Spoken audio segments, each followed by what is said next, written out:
September 13 நற்செய்தி வாசகம். ஏழைகளே, நீங்கள் பேறு பெற்றோர். செல்வர்களே, ஐயோ உங்களுக்கு கேடு. லூக்கா எழுதிய தூய நற்செய்தியிலிருந்து வாசகம்.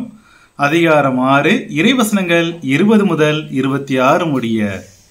அக்காலத்தில் இயேசு சீடர் மீது தம் பார்வையை பதித்து கூறியவை: ஏழைகளே, நீங்கள் பேறு பெற்றோர், ஏனெனில் இறையாட்சி உங்களுக்கு உரியதே.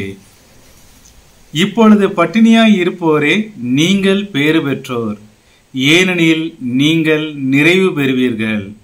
இப்பொழுது அழுது கொண்டிருப்போரே, நீங்கள் பேறு பெற்றோர், ஏனெனில் நீங்கள் சிரித்து மகிழ்வீர்கள். மானிட மகன் பொருட்டு மக்கள் உங்களை வெறுத்து ஒதுக்கி வைத்து நீங்கள் பொல்லாதவர் என்று இகழ்ந்து தள்ளிவிடும் போது நீங்கள் பேறு பெற்றோர். அந்நாளில் துள்ளி மகிழ்ந்து கொண்டாடுங்கள், ஏனெனில் விண்ணுலகில் உங்களுக்கு கைமாறு கிடைக்கும் மிகுதியாகும். அவர்களுடைய மூதாதையரும் இறைவாக்கினருக்கு இவ்வாறே செய்து வந்தனர். ஆனால் செல்வர்களே, ஐயோ உங்களுக்கு கேடு, ஏனெனில் நீங்கள் எல்லாம் அனுபவித்து விட்டீர்கள். இப்போது உண்டு கொழுத்திருப்போரே, ஐயோ உங்களுக்கு கேடு, ஏனெனில் பட்டினி கிடப்பீர்கள். இப்போது சிரித்து இன்புறுவோரே, ஐயோ உங்களுக்கு கேடு, ஏனெனில் துயருற்று அழுவீர்கள். மக்கள் எல்லோரும் உங்களை புகழ்ந்து பேசும்போது ஐயோ உங்களுக்கு கேடு, ஏனெனில் அவர்களின் மூதாதையரும் போலி இறைவாக்கினருக்கு இவ்வாறே செய்தார்கள். ஆண்டவரின் அருள்வாக்கு. லூக்கா 6, 20 முதல் 26. மானிட மகன் பொருட்டு மக்கள் உங்களை இகழும் போது. நிகழ்வு: ஊர் ஊராக சென்று ஆண்டவர் இயேசுவை பற்றிய நற்செய்தியை அறிவித்து வந்த இறையடியார் ஒருவர் இருந்தார். ஒரு நாள் அவர் ஒரு ஊரில் போதித்துக் கொண்டிருக்கும் போது அவருடைய போதனையை கேட்டு ஒரு சிலர் கொதித்தெழுந்து அவர் மீது காரி உமிழ்ந்தார்கள். தங்களுடைய கைகளில் கிடைத்த கற்கள், மரக்கட்டைகளை கொண்டு அவரை கடுமையாக தாக்கினார்கள். அவருடைய ஆடையை உரிந்து கொண்டு அவரை அரை நிர்வாணமாக்கினார்கள். இவற்றுக்கு நடுவில் அந்த இறையடியார் சிரித்து கொண்டே இருந்தார். இதை பார்த்துவிட்டு அங்கிருந்த பெரியவர் ஒருவர் அவரிடம், இவர்கள் உங்களை இவ்வளவு தாக்குகின்றார்கள், இந்த இக்கட்டான தருணத்தில் நீங்கள் வணங்கக்கூடிய உங்கள் கடவுள் ஏன் ஓர் அதிசயத்தை நிகழ்த்தி காட்டி உங்களை மீட்க வரவில்லை என்று கேட்டார். அதற்கு அந்த இறையடியார், இப்பொழுது கூட அவர் அதிசயத்தை நிகழ்த்தி கொண்டுதான் இருக்கின்றார்.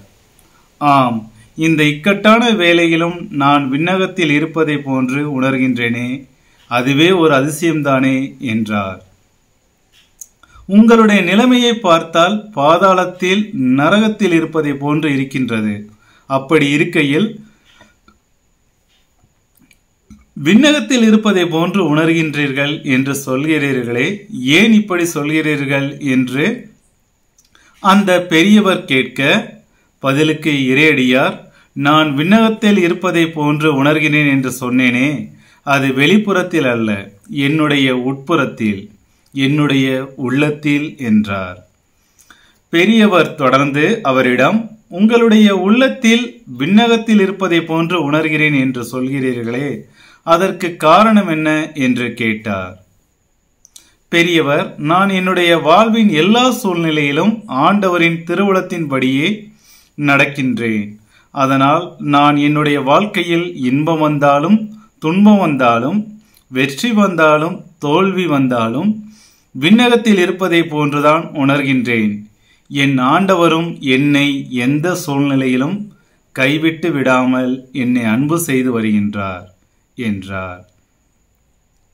இந்த நிகழ்வில் வருகின்ற இறையடியார் இயேசுவின் பொருட்டு துன்பத்தை அனுபவித்த போதும் அதை மகிழ்ச்சியாக ஏற்றுக்கொள்வது நம் கவனத்திற்கு உரியதாக இருக்கின்றது.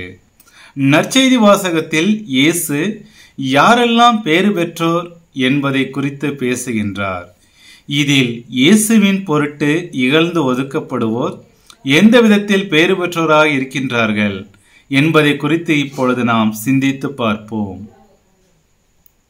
இயேசுவின் பொருட்டு இகழப்படுதல். நற்செய்தியில் ஆண்டவர் இயேசு யாரெல்லாம் பேறு பெற்றோர் என்பது பற்றி பேசுகின்றார்.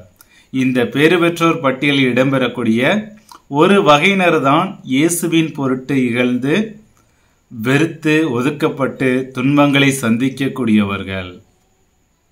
இந்த உலகத்தின் பார்வைக்கு இயேசுவின் பொருட்டு இழந்து ஒதுக்கப்படுகின்றவர்களை இழிவாக கருதப்பட்டாலும் இயேசுவின் பார்வையில் அவர்கள் பேறு பெற்றவர்களாக கருதப்படுகின்றார்கள்.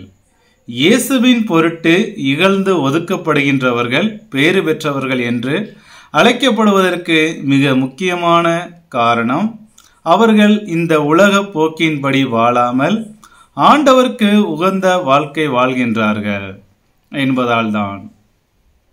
யோவான் நற்செய்தியில் இயேசு மிகவும் அழகாக கூறுவார், நான் உலகை சார்ந்தவராய் இல்லாதது போல் அவர்களும் உலகை சார்ந்தவர்கள் அல்ல, ஆதலால் உலகம் அவர்களை வெறுக்கின்றது. யோவான் 17:12. உண்மைதான். இந்த உலகத்தால் இகழ்ந்து ஒதுக்கப்படுகின்றவர்கள் உலக போக்கின்படி வாழாமல் இயேசுவுக்கு ஏற்ற வாழ்க்கை வாழ்கின்றார்கள். அதனால்தான் அவர்களுக்கு அவ்வாறெல்லாம் நடக்கின்றது. ஆனால் மனிதர்களால் அவர்கள் இகழ்ந்து ஒதுக்கப்பட்டாலும் இயேசுவால் பேறு பெற்றவர்களாக கருதப்படுகின்றார்கள். அதுதான் நான் நம்முடைய கவனத்தில் கொள்ள வேண்டியதாக இருக்கின்றது. இயேசுவின் பொருட்டு இகழ்ந்து ஒதுக்கப்படுகின்றவர்களுக்கு விண்ணுலகில் கைமாறு மிகுதியாகும். தன் பொருட்டு இகழ்ந்து ஒதுக்கப்படுகின்றவர்கள் குறித்து இயேசு சொல்லக்கூடிய இன்னொரு முக்கியமான அம்சம், அவர்கள் விண்ணகத்தில் பெறுகின்ற மிகுதியான கைமாறாகும் என்பதாகும். இவ்வார்த்தைகள் லூக்கா நற்செய்தியில் இடம்பெறாவிட்டாலும் மத்தேயு நற்செய்தியில் மத்தேயு 5:11 மற்றும் 12வது இறைவசனத்தில் மிக தெளிவாக இடம்பெறுகின்றது.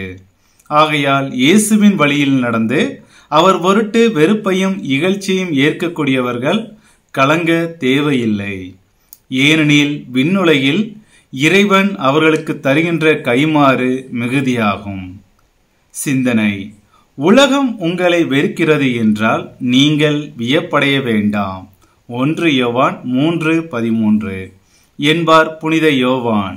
ஆகையால் நாம் எத்தகைய இடர் வரினும் ஆண்டவருக்கு சான்று பகர்ந்து வாழ்வோம். அதன் வழியாக இறையருளை நிறைவாக பெறுவோம். ஆமேன்.